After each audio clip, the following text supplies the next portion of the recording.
Hello everybody, I'm Katie Mexicati, and most of you know I breed AKC Cavalier King Charles Spaniels. So I just wanted to come on here today and talk about health testing for Cavaliers and some of the other things that I do as a breeder to try to ensure the health and longevity of my dogs and all the puppies that I produce. I know that there's unfortunately a lot of poorly bred Cavaliers out there in the world, and if you're in any of the Facebook groups for Cavalier King Charles Spaniels, it can be kind of scary because you look and you see all of these people who have dogs with health problems and you think, is this breed for me? I really don't want to buy a dog and then have it suffer for its whole life with health conditions and be in pain and all of those things. So the good news is that it is possible to have a Cavalier that is healthy and lives a good long life. No matter what you do to get your dog, the most important thing is to take really good care of your dog. Proper diet, proper exercise, proper weight management. But some conditions, if you bought a dog from somebody who doesn't do the DNA testing and the other health testing, regardless of how good a care you take of your dog, some of those things are going to be unavoidable. The value of getting your puppy from someone who really cares and does all of this health testing is you're hedging your bets that your puppy is going to be as healthy as possible for as long as possible. With health testing, there are some things where, there are simple DNA tests where you can rule out a condition completely just by having parent dogs that are clear of particular genetic mutations. So that is nice. And then there are things where there are no guarantees, but having parent dogs who don't have these conditions and your breeder has proof that the parent dogs don't have these conditions is really increasing the chance that your puppy is not going to develop those conditions as well. This can't be a guarantee, but you have a lot better chance going with someone who has paid attention to the health of those bloodlines for generations as opposed to someone who's breeding whatever dog they could get their hands on to make money on Craigslist. I think you get the picture. So I want to talk about specifically for Cavalier King Charles Spaniels, what health testing you need to look for. And the absolute most important one is OFA heart clearances.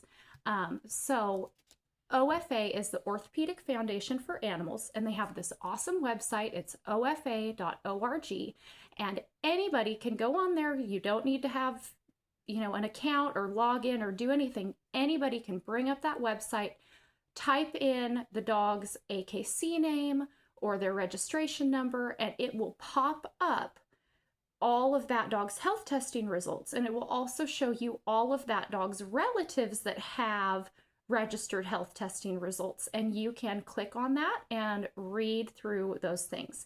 Now, not every breeder submits their OFA exam forms to the website for the database.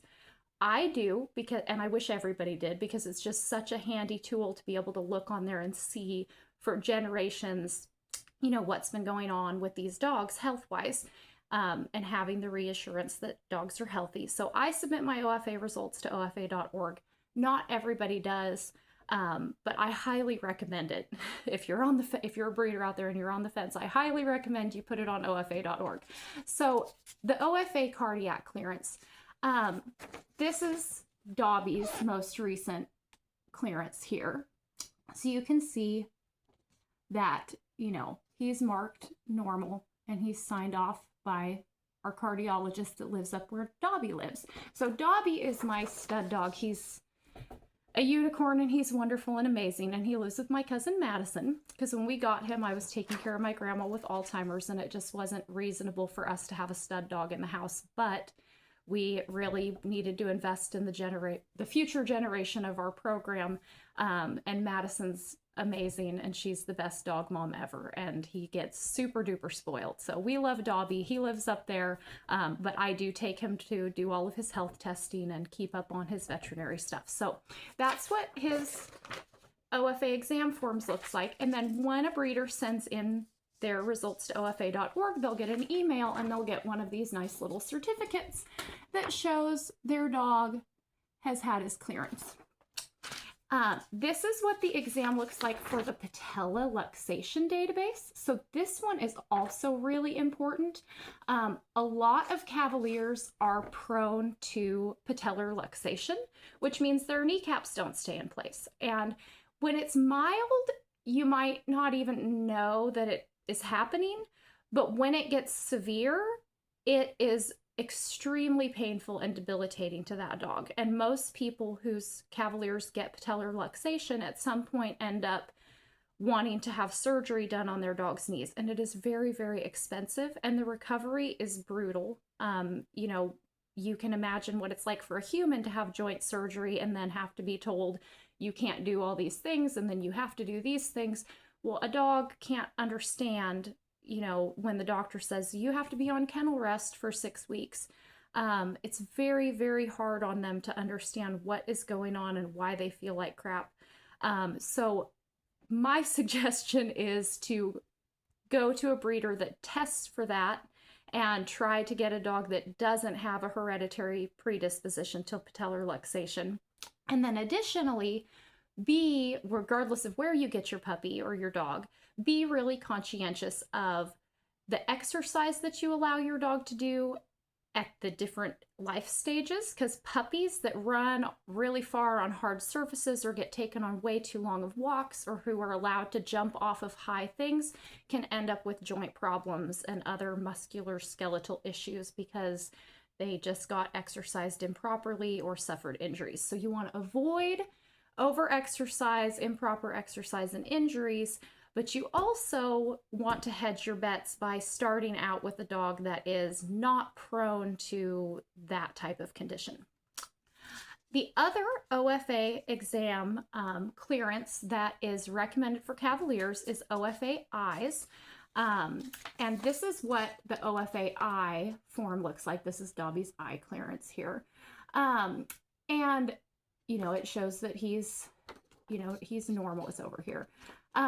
So Cavaliers can be prone to juvenile cataracts, for one thing. So these are little tiny puppies and young dogs that are getting cataracts and going blind by the time they're about 4 years old. We don't want that. And fortunately, our bloodlines, we don't have a history of those. So I don't really worry, but going to the eye doctor every year or two, getting those eyes cleared to make sure that nothing is popping up as a hereditary eye issue is a best practice. Now, I will say that Dot, I made a mistake, and when she had her litter of 5 puppies, I fed her way too much lamb.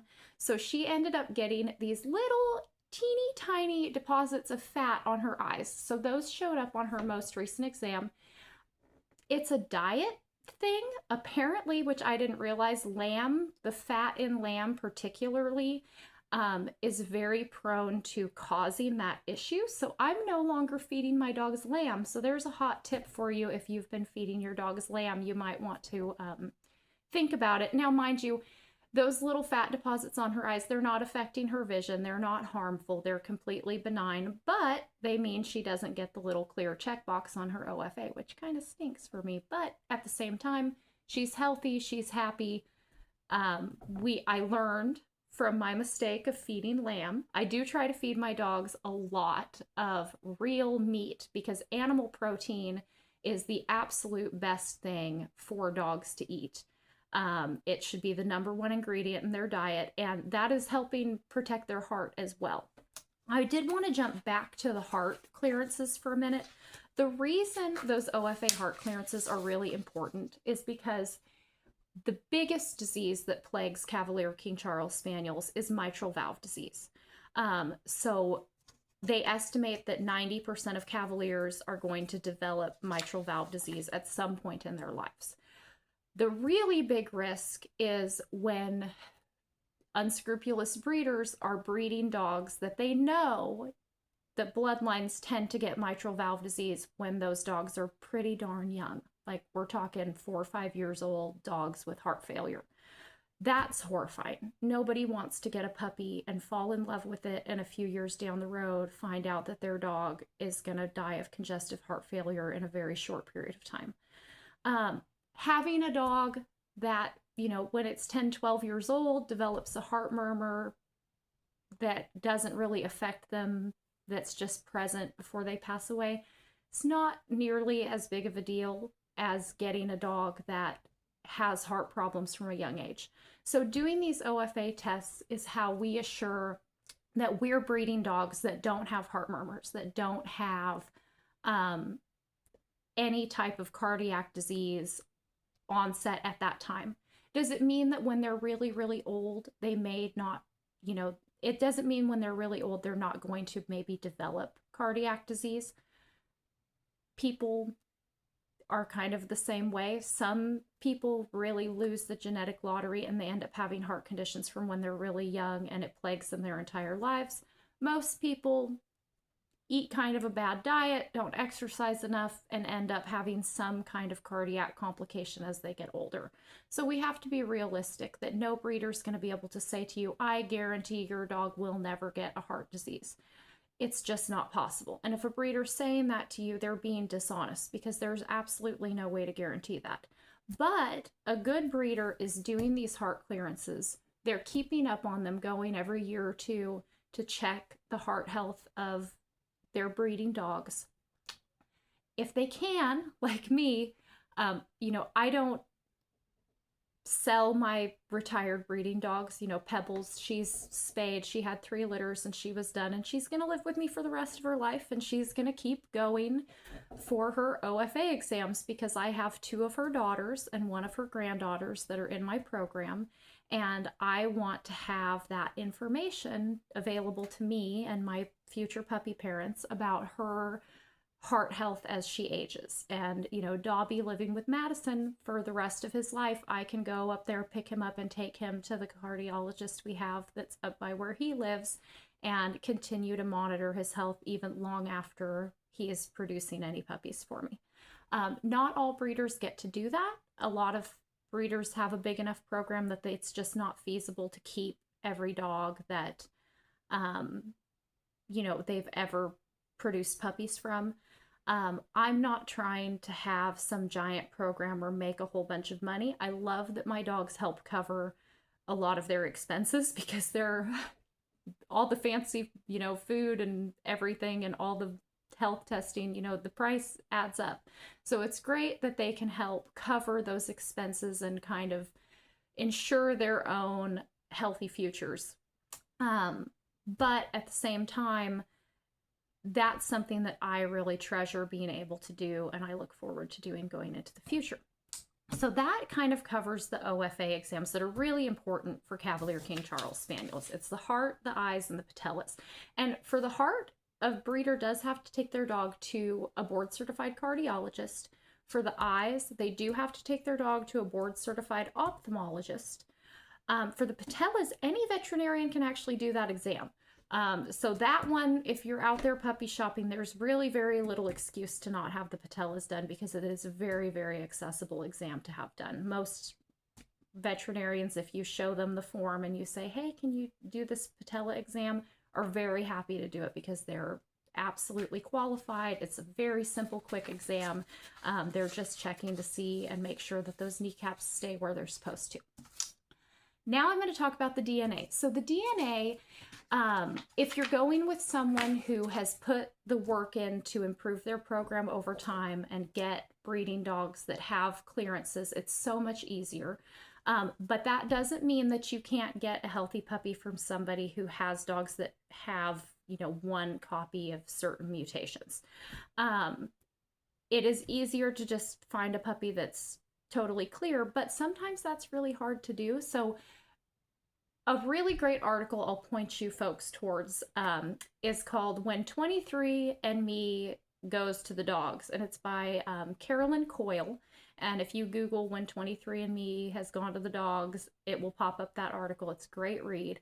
And it discusses kind of the importance of not throwing every dog with, one mutation out with the bathwater, because we need to look at the overall health of that breed and the big picture and not just fixate on little, you know, little mutations that have very little impact and then throw out a bunch of really healthy dogs that have great genetics and lose those, especially in Cavaliers. Cavaliers had a genetic bottleneck. So the diversity in the breed is fairly small. So the original dogs that Cavaliers are descended from, there weren't that many of them. So for us to throw out really healthy, good bloodlines because of a mutation that really doesn't very often result in illness would be very, very detrimental to the breed, because we'd be shrinking that gene pool and we may be getting rid of genetics that are helpful in, you know, preventing mitral valve disease or preventing patellar luxation or preventing these juvenile cataracts, those kinds of bigger issues that are affecting a lot more dogs. So just be aware, just because my dogs are clear of things doesn't mean that any breeder that doesn't have the same level of clearance as me is bad. I just want to point that out. The important thing is understanding for each genetic mutation what the risk is of your puppy having one or two copies, and then being aware of, you know, if your puppy is actually at risk for anything or not. So I'm going to show you Dobby's clearances because he's 100% clear. And the nice thing about having at least one parent dog that's 100% clear is all of these things, your puppy can't be affected if it only has one copy. So if mom is going to give it one copy because she has one or two, or she might give it one because she has one or two, but dad's 100% clear, your puppy can't get any of these conditions. So the first one is episodic falling syndrome, which causes convulsions. It's not a nice disease, and you really don't want your puppy to have two copies of that because it will have these convulsions and it will be very scary for you and your dog and very unpleasant. Dry eye curly coat syndrome, that one, you really want your puppy to be 100% clear of that, because one copy can cause dry eye later in life. Now, mind you, dogs can get dry eye or have a curly coat without having this genetic mutation.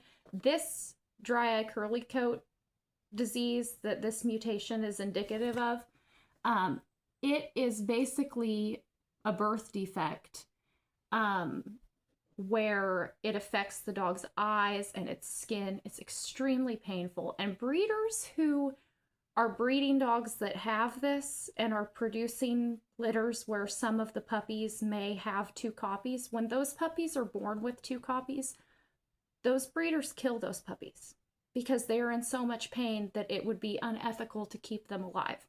Now, I've seen in some of the Cavalier groups where a rescue will occasionally get a dry eye curly coat puppy and they have to put drops in its eyes, I mean, throughout the day, like every hour or two, and they have to give it medicated baths and it needs to be on pain medication and all these things just to try to keep this poor little animal alive. So this DNA testing is really super affordable. You go online, you find a lab like Paw Print Genetics, Gensol, Embark. You fill out the paperwork on the computer. They send you a swab. You swab your dog's cheek. You send it in. They do all the lab work and send you the results. So no breeder has an excuse to skip this DNA testing. It is so incredibly affordable and so incredibly easy to do that even if somebody had an accidental litter, they should get this testing done so that they know what is going on with the dogs that they're putting out into the world, because it's so cheap. I mean, you don't have to even go to a veterinarian. There's literally no excuse to not do the DNA testing. So that one, you definitely want to see clearance on that. Then there's degenerative myelopathy, and that one is discussed in detail in that article I mentioned when 23andMe has gone to the dogs. The wonderful thing is that we found Dobby and he's 100% clear, which means that none of his puppies could ever be affected by that disease. It is a degenerative nerve condition similar to ALS. It strikes in older age, just like ALS does in people. You know, little kids don't develop the disease, but as people get older, they do. In dogs, it shows up when the dog is 8 years or older. Um, it is very awful for the dog when it does happen, but even dogs with two copies of this mutation have a very, very, very low risk of developing degenerative myelopathy. So if you see this mutation on your breeder's, you know, health records, it doesn't mean that your dog is going to get that disease. And honestly, so many Cavaliers have two copies of this that for breeders to just quit breeding every dog that has a copy of that mutation would actually be really, really, really bad for the breed overall. So what you want to see instead is breeders who are pairing dogs to produce unaffected puppies, if at all possible. That is how we improve and better the breed without causing damage by throwing out dogs that otherwise are extremely healthy and simply have a very, very, very small risk of an obscure disease, and using that as an excuse to get rid of otherwise very healthy genetics. So that's my 2 cents on that. And then there is a new DNA test, which I'm very excited about, that I just sent off for all my dogs. And I got back, and Dobby is 100% clear for this too. So what this test is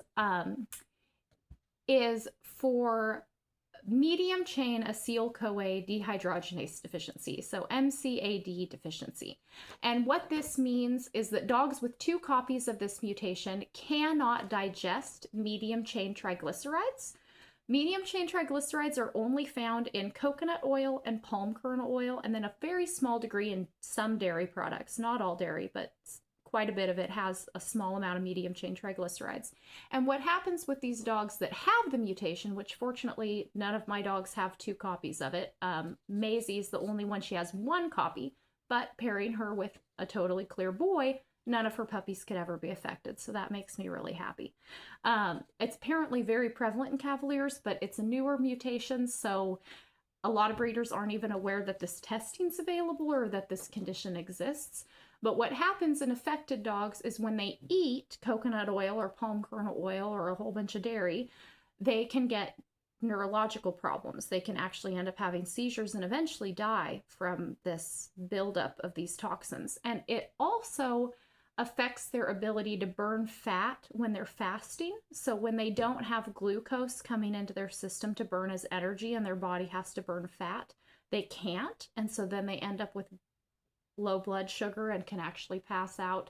And then the other thing that this can cause is liver damage and actually skeletal degeneration as well, muscular skeletal degeneration. So it's really icky if dogs have two copies of this and then are fed the wrong foods and then fasted. Now, if you are worried about this and you go, you know, to a company like Gensol and have your dog tested and you find out that they have two copies, the good news is that it does not have to have a negative effect on your dog if you are conscientious of their diet. And I will say coconut oil has been linked to inflammation and leaky gut syndrome in dogs. So even if your dog's clear or you know that the puppy you're getting isn't going to be affected by this because they only have, you know, one or no copies, you still shouldn't feed your dog coconut oil because it's not good for them.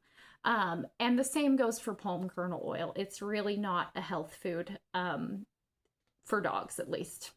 And dairy, I love being able to use string cheese for dog training because it is so great for heel training and it's just like candy and it's got the little plastic wrapper and it's just the most convenient thing. So I'm gonna be using my string cheese for training, but I also know that my dogs are not affected by this condition. So if you're a Cavalier owner and you're not sure, this test is not that expensive and it is available through Gensol here in the United States now, which it hasn't been available in the United States for very long, but it is available now. So if that's something you're concerned about or you want to be able to feed your dog any of those things without worry, that is a really good way to do it.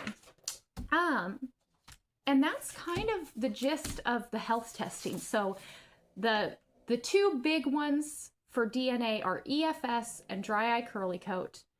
Follow that up with DM, you know, take that one more with a grain of salt because it's not as important as the other two. And then the medium chain acetyl-CoA dehydrogenase deficiency, MCAD deficiency, is the new one. And then for the OFA, there's heart, eyes, and patellas. But a breeder needs to do more than just that health testing to produce healthy puppies. Having the parent dogs vaccinated properly is very important. Doing the proper vaccinations for the puppies at the proper time. A breeder that's vaccinating puppies at 5-6 weeks old with the DHPP vaccine, which is the common combination vaccine, that vaccine's not doing anything for your puppy that early because mom's antibodies are still in the puppy's system and they totally negate any benefit from the DHPP vaccine. So that vaccine should be given at 8 weeks of age. 7.5 is probably okay, but 8 weeks is the gold standard for the time to give that vaccine at first. Something I do, which I don't see a lot of other breeders do, to help safeguard the health of those puppies, is I actually order the original parvo vaccine, which is called Neopar, and it's available from a company called Neotech. And I cleared this with my veterinarian up in Forest Grove before I ever did it, and had him confirm that the scientific research I had been reading was accurate, and that vaccine, the Neopar vaccine, can produce a mature antibody response even in puppies who still have their maternal antibodies present. So the beautiful thing about me giving that vaccine at 5 weeks of age is that my puppies end up having at least some mature antibodies to parvovirus throughout their life. So most puppies, they, if you give the DHPP vaccine too early, it didn't really do anything. And even if you give it at 8 weeks, with the DHPP vaccine, you need to have a dose at 16 weeks or older, and then another 2 weeks for that vaccine to do its job before your puppy has any real antibody protection to parvovirus. So I like to do the Neopart. Now, mind you, I still would not recommend someone take my puppies and take them to a dog park or put them on the ground at some busy public place. You still need to absolutely follow biosecurity protocols and keep that puppy safe from germs while their immune system's still developing. But doing that vaccine when I do it is my little extra step to help safeguard and help myself and others feel more comfortable getting their puppy out for proper socialization. There are some breeders who are so afraid of germs that they tell people, to basically lock their puppy up until after it's 16 to 18 weeks old. But the critical socialization period for dogs, where they need to experience the world and see like everything they're going to see in their whole lives to get used to it as a baby, is between 8 and 16 weeks of age. So you absolutely should not put your puppy in extreme risky situations like dog parks or on the floor at Home Depot or whatever. But you do need to take your puppy places. You do need to have company. You do need to go and work on, getting used to the world in safe environments. So the really cool thing to do is to have lots of friends who have fully vaccinated dogs and safe, clean, enclosed environments where, you can be fairly confident that there hasn't been any parvo puppies coming through and contaminating the area, where you can take your puppy to new places with different kinds of people and different kinds of animals and different sights and sounds and smells so that they can get used to the world. And then also introducing them to all the different things at home, introducing them to the car, introducing them to grooming, having their paws touched, their teeth brushed, handling, if you're ever planning to use dog clippers or nail grinders, getting those things out and getting them used to the sounds of those things, getting them used to the vacuum, getting them used to, umbrellas opening in the house, all those different kinds of things. Like that is so, so important for your dog's development as well. So it's not all just about protecting them from germs and ensuring, those health things. You also have to be conscientious of their mental development as well, because all of that leads to having a happy, healthy, well-adjusted dog that can enjoy the world with the minimal amount of anxiety when it's older. Getting them used to separation is really important too. Getting them used to not having you with them every second while they're still young is going to go a huge way in avoiding separation anxiety, which a lot of people say, all Cavaliers have separation anxiety, but that's because when they're so cute and little, we just can't leave them alone. And then when they get older and we have to leave them alone, they're like, why would you do that to me? You never did it before. So it's hard, but you got to do that stuff. The other thing is you've got to invest in a good diet for your dog. I hate to say it, but some of the diets that are recommended even by veterinarians are not the best diets. For example, Royal Canine Cavalier, the main ingredients in that are brewer's rice and chicken byproduct meal and I had it written here somewhere, but there's no meat in the thing, essentially. And dogs need animal protein to be healthy. So if you look on the website Dog Food Advisor, which is one of my favorites for actually getting information about different dog foods and understanding what is going on with those brands, Royal Canine Cavalier only has a 3-star rating. I do feed kibble in addition to fresh, healthy, whole foods to my dogs. And the kibble that I feed is called Victor High Pro Plus. It is 30% protein, which a high protein diet is way, way healthier for your dog than something that's just way overloaded with carbohydrates. It's 5-star rated by Dog Food Advisor, and the top 2 ingredients are beef and chicken meal. So not chicken byproduct meal, which is the carcass after all the meat's taken off. It's chicken meal, which is like the whole chicken basically ground up. So it actually has meat are the top 2 ingredients. So that is what I start my puppies on in addition to whole foods. I believe in building puppies' gut biome from a young age. So when I wean my puppies, I don't just make kibble mush. I actually introduce them to things like liver and beef heart and rabbit and bison and turkey and chicken and all of these healthy meats so that they can, build a really healthy biome eating the same sorts of things that their mom has been eating her whole life. So they have those essential, important building blocks to build their body that they're going to have for the rest of their lives and build their digestive system and their immune system with the stuff that dogs really need to live on, because dogs did not evolve to live on wheat or corn. They evolved to live primarily on animal products. Now, you can't just feed your dog ground beef and have a healthy, balanced diet for your dog. There is more to it than that. So with all of the health stuff I've talked about, I did want to make a recommendation for anybody who's wanting more information and who's wanting to be able to delve into all these different conditions and understand the nitty-gritty, or who just wants a resource they can refer to if something ever does pop up with their dog. And that website is cavalierhealth.org. It has a ton of really excellent information, and pretty much all of the articles on that website have very well documented scientific research to back them up. So it's not just somebody going on there saying, this is my opinion.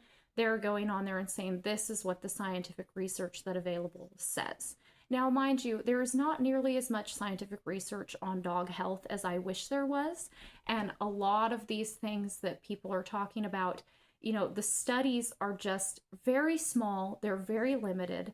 So you do have to be aware that we're working with the best information we have, But we're hoping that our information is going to improve over time and that we're going to have more data, more research, and be able to draw even stronger and better conclusions about how to keep our dogs happy and healthy in the long haul.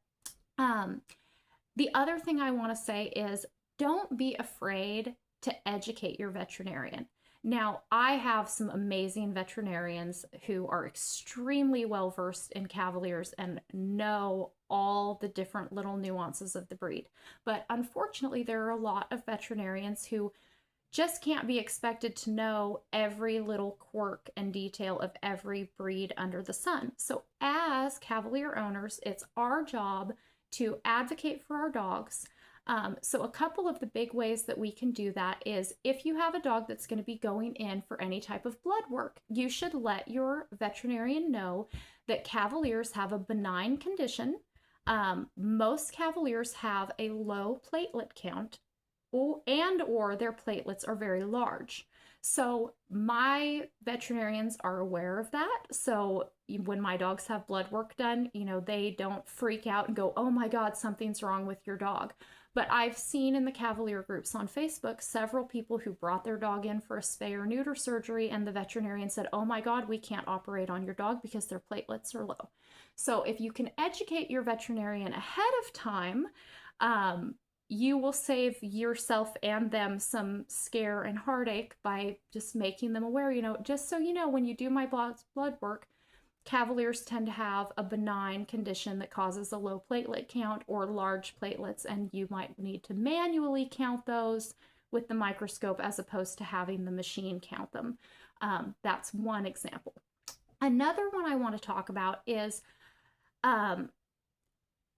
the other condition that has kind of been plaguing the breed of Cavaliers that I didn't discuss because there really isn't great health testing available for it, but it's Chiari malformation and syringomyelia.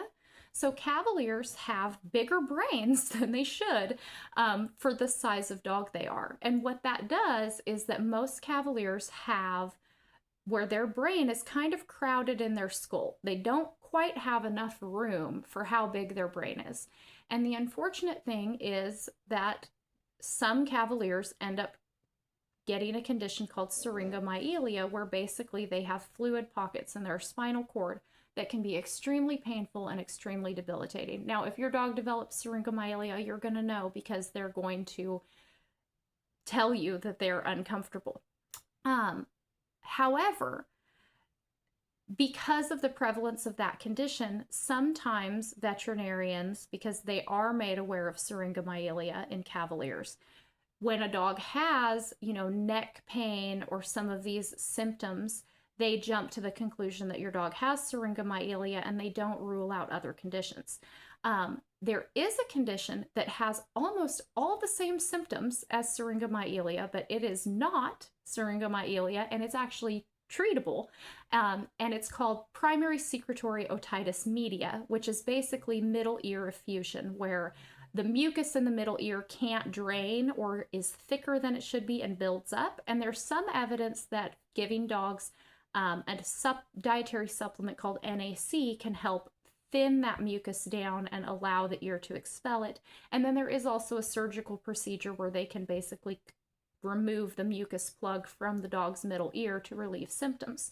So you have to be an advocate. If you have a Cavalier that you got somewhere, and then now you're finding out that you think maybe it has syringomyelia or it has some of those symptoms, to be an advocate to your veterinarian and say, I know that syringomyelia is a possibility, but I want to make sure we're ruling out injuries. Walking a dog on a collar can cause a lot of problems. That's why I also advocate always walk your Cavalier on a harness. There's no reason to put extra pressure on our Cavaliers' necks.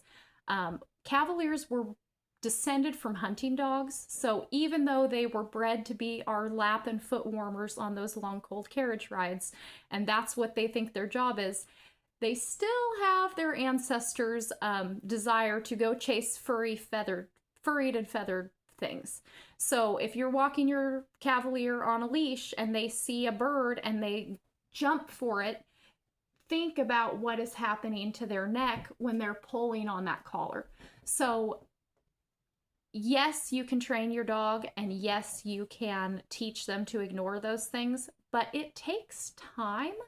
And even with that, something startling, something exciting, or your dog just not being in the right headspace for whatever reason, um, can, end up being kind of disastrous. So I highly recommend teaching your dog how to walk using a harness and continuing to walk your dog on a harness. My dogs don't even wear collars because I just kind of think they're pointless for us.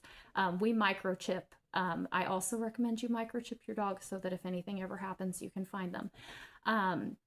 But the the biggest things that we can do for our Cavaliers are avoid injury, avoid toxic exposure, feed them a really good diet, keep them a healthy weight, make sure they get proper exercise, advocate with our veterinarians to help them be aware of the issues that face Cavaliers, and then all of those little nuances that I mentioned of their care, so that you and your veterinarian can work together and be a really cohesive team to keep your dog healthy, moving forward. So I hope that I helped give you guys a little bit of useful information. I'm very sorry for talking for way, way too long, and I'm going to end this video now. But thank you for coming to my TED Talk, and listening to me ramble on about the breed that I love so much. So anyways, you folks have a wonderful day, and thanks again.